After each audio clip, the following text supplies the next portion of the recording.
ذہن میں خیال آیا وسوسے کے درجے میں کہ اگر میں خاموشی اختیار کر لوں تو اس کی گنجائش تو ہے نا کہ یہ روز کو مجھے ننگا کرتے ہیں، پیٹھے کوئی کمر پہ وہ مارتے ہیں. سامنے اس ڈھاکو کو کوڑے پڑے تھے، اللہ پاک نے اس کے دل کے اوپر منکشف کیا کہ اے حضرت امام صاحب، مجھے کوڑے ڈھاکے کی وجہ سے پڑ رہے ہیں، اور آپ امت کی امام ہے، اگر آپ پھسلے تو ساری امت پھسل جائے گی. تو ساری عمر اس کو دعا کرتے رہے کہ اس نے میری ہمت باندھی اور میں جو ہے اس کے لیے تیار. ان کے جنازے کو دیکھ کے 20,000 آدمی مسلمان ہوئے، 10,000 عیسائی اور 10,000 یہودی. تو یہ عالم محقق، دیانت اور امانت والے، اور جو حضرت فرما رہے ہیں کہ بعمل متقی، ان لوگوں کو پھر زیادہ باتوں کی ضرورت نہیں ہوتی، ان کے چہروں کو دیکھ کے بھی لوگ حق کی طرف آتے ہیں. تو حضرت اسی کو چلا رہے ہیں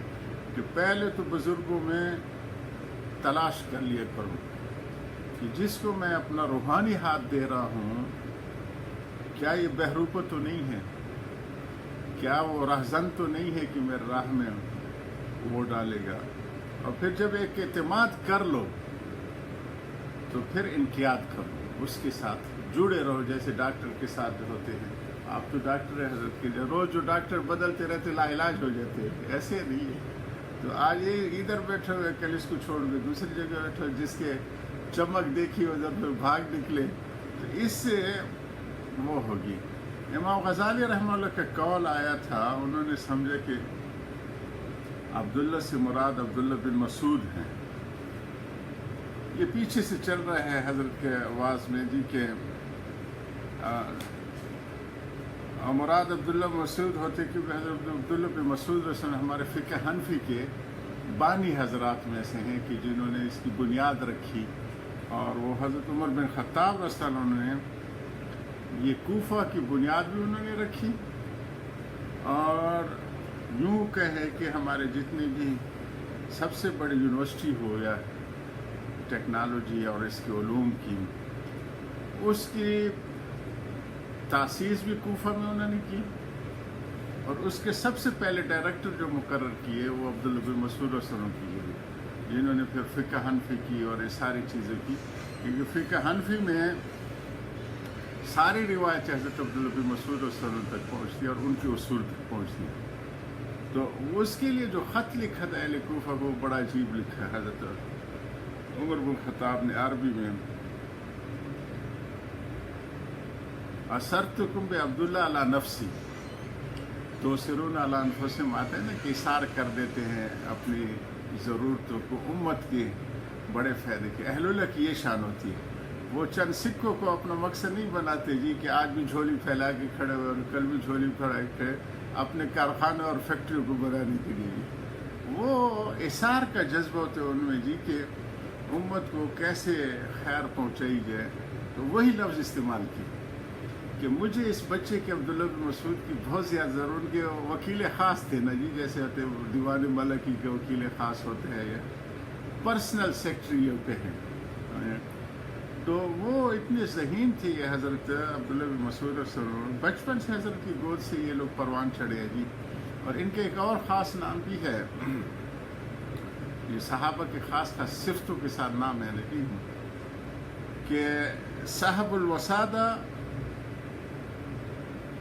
جو ہے حذا، صاحب الوسادہ و حذا، حضور صلی اللہ علیہ وسلم کی جوتیاں یہ اٹھایا رکھتا تھا اپنے پاس، اور مسلح اٹھا کے کہیں اگر بیٹھنا ہو تو حضرت کے سامنے مسلح بچھا دیتے تھے اور جوتیاں سنبھال کے رکھتے تھے. جی سمجھ آ گئی نا جی. تو اس قسم کی یہ شخص تھی جن کو حضرت عبداللہ بن حضرت عمر بن خطاب نے اس طرف بھیجا اور کہا کہ مجھے خود اس بچے کی بڑی ضرورت ہے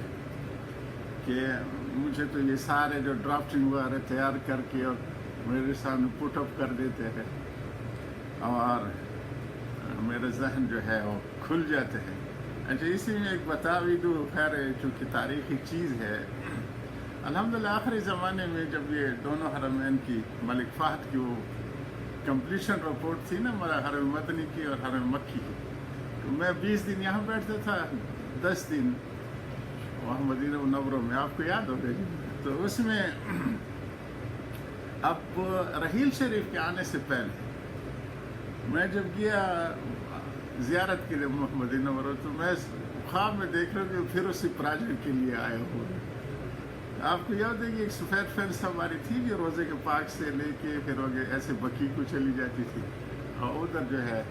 مین روڈ سے ہماری گاڑیوں کی انٹریس ہوتی تھی۔ باب جبریل اور باب اسحاق کے سامنے چھوٹا سا دروازہ تھا جی، جو ہم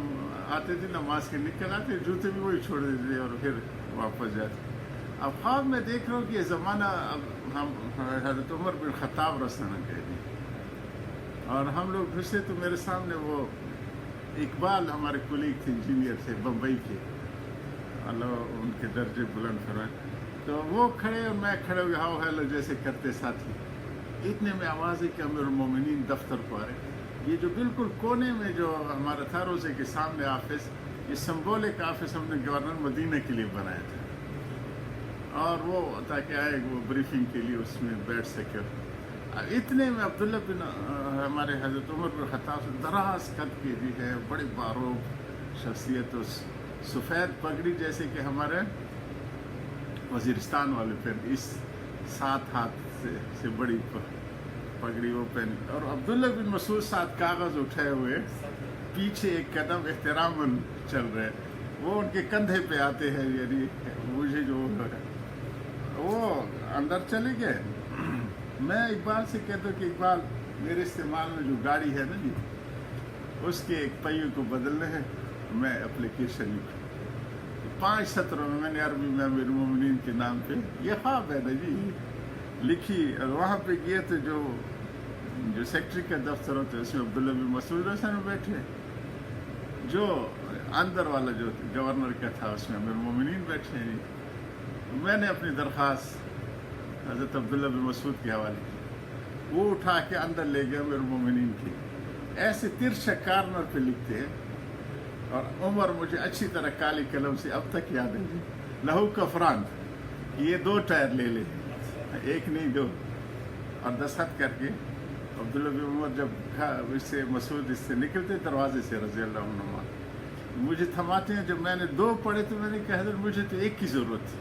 کہا جب امیر المومنین نے 2 کے اپروول دے دیے تو آپ کو کیا اعتراض ہے؟ میں نے بھی 2 لیے ہوئے ہیں۔ عبداللہ بن مسعود کہتے کہ اچھا، میں نے کہا میں حضرت سے مل لوں؟